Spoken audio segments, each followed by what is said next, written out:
குளிர்காலத்தில் பார்த்தீங்கன்னா சில பேர் யூரினை கண்ட்ரோலே பண்ண முடியாது, அடிக்கடி யூரின் போகும்.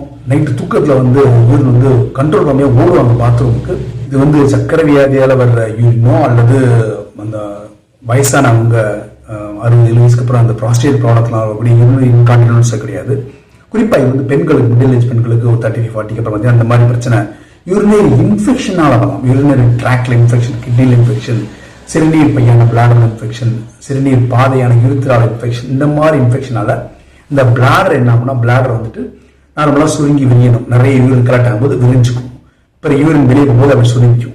ஸோ அது அந்த சுருங்கி விரியும் தன்மை இல்லாமல் போயிடும், ஸ்டிஃப் ஆயிரும். பிளாடரோட வால் மசில்ஸ்லாம், பிளாடரோட வால் மசில்ஸ்லாம் இப்படி ஸ்டிஃப் ஆகும்போது என்னன்னா சுருங்கி விரியாது. இப்போ வர்ற யூரினா கண்ட்ரோல்னா அது மாதிரி வெளியே போய்கிட்டே இருக்கும். அதனால அவங்க கண்ட்ரோலே பண்ண முடியாது. யூரின் வர்றத ஓடுவாங்க பாத்ரூமுக்கு சில பெண்களுக்கு இந்த வின்டர் சீசன்ல. இது அந்த பிளாடர் மசில் டைட்டன் ஆகிறதால, பிளாடர் மசில் சுருங்கி விரியும் தன்மை இருந்தாலும் பஸ் பிளாடர் மசில் ரிலாக்ஸ் பண்ணி கொடுக்கணும்.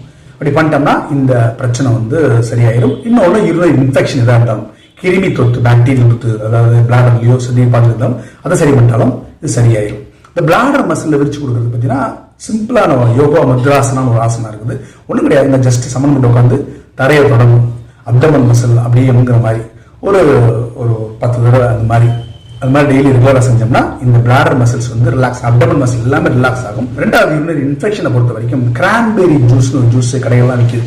அந்த ஜூஸ் யூரினரி இன்ஃபெக்ஷனுக்கு ரொம்ப நல்லது, இந்த பாக்டீரியா தொற்றுக்கு நல்லது. அதை வாங்கி குடிச்சோம்னா யூரினரி இன்ஃபெக்ஷன் சரியாயிரும். ரெண்டாவது மூணாவது மெடிசனா பார்த்தீங்கன்னா ஃப்ளூஆக்சைட் சொல்லிட்டு ஒரு மெடிசன் இருக்குது. பிராண்ட் நேம் யூரிஸ்பாஸ்ன்னு கிடைக்குது.